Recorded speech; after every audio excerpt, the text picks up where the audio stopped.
Hey guys, welcome back to my channel, Global Red. If you haven't already, like, subscribe, comment, share, hit the notifications bell. I'm about to start a series that talks about me living in Thailand and Vietnam, how I do it, why I do it, and I could drop 100 videos on every topic imaginable. So anyway, hit a notification bell so you'll be reminded when I release those videos. But today, I'm going to hammer down on smoking lounges in Thailand. That is the one area I think where there's going to be a lot of political maneuvering to try to figure out what to do about this. So one of the great things about smoking lounges in Thailand is that just about anywhere you go in Thailand, it's very, very hot. So if you're like me and you're looking for a good place to work or chill or just escape the heat without having to wait until night or wake up early in the morning, cafes, restaurants, malls, great places, smoking lounges, great places. Somewhere where you can go, buy a joint, sit down, smoke a little bit, work a little bit, chill a little bit. But those have always operated in a little bit of a gray area. So you kind of have to go to Google Maps and see what people say about smoking on site to know if it is allowed at that location. Some places say you can only smoke inside. Some places say you can only smoke outside. Some places say you can't smoke at all. Smoking outside is technically not allowed, right, in Thailand. But again, people operate in this gray area because Thailand makes it a point to kind of look the other way when it comes to enforcement on certain things. So they call it the legal way and the gray way, right? And there's a lot of gray areas. So similar to, speed limit enforcement in your country, where maybe you're allowed to go, 9 miles over the speed limit before an officer would actually pull you over for speeding.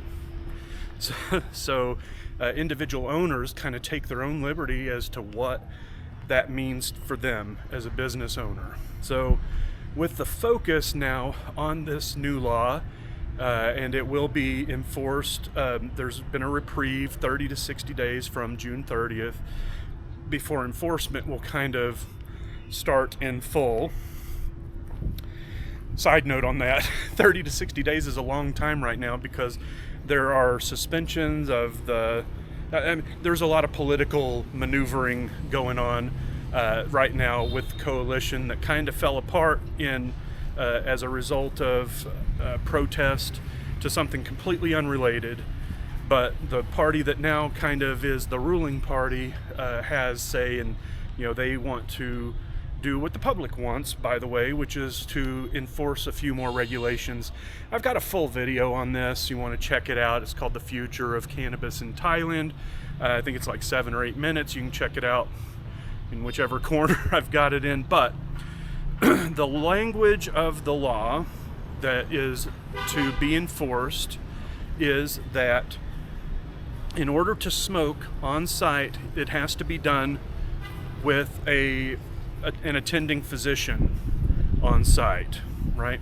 So if you think about it, that's going to be very difficult to enforce, right? So they're either going to outlaw smoking lounges, probably effectively outlaw it, or they're going to come up with another little loophole gray area. Because if you think about it, number one, there are not just physicians waiting in Thailand right now without jobs, waiting for this law to be enforced so that these dispensaries hire them to come and stay on site. And if they do, are they going to be there? Some of these dispensaries, they're open from 7 a.m. to midnight. Well, are you going to have a physician there all the time and they're there kind of random? Oh, you can come and smoke until 5 o'clock when the physician gets off of work?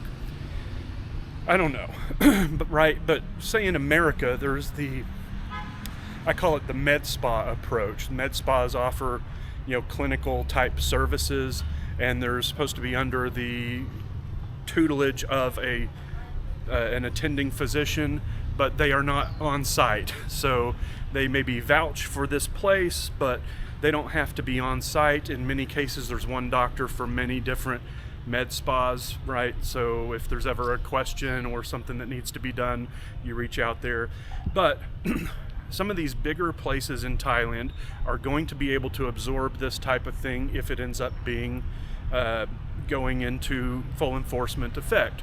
They're big enough, they are a chain, they can have a physician on site, they're a big enough area to where enough people can come in and smoke there that they may have a monopoly on it if these little places don't allow it at all anymore. So that could be something, an approach that they take to this. So there's still a lot to be ironed out, right? But this would drive some places out of business, but most importantly, it would drive people out of the ability to be able to sit down in a nice, comfortable place, air condition, and sit down and take a load off for 10 minutes, 15 minutes, an hour, 2 hours, right?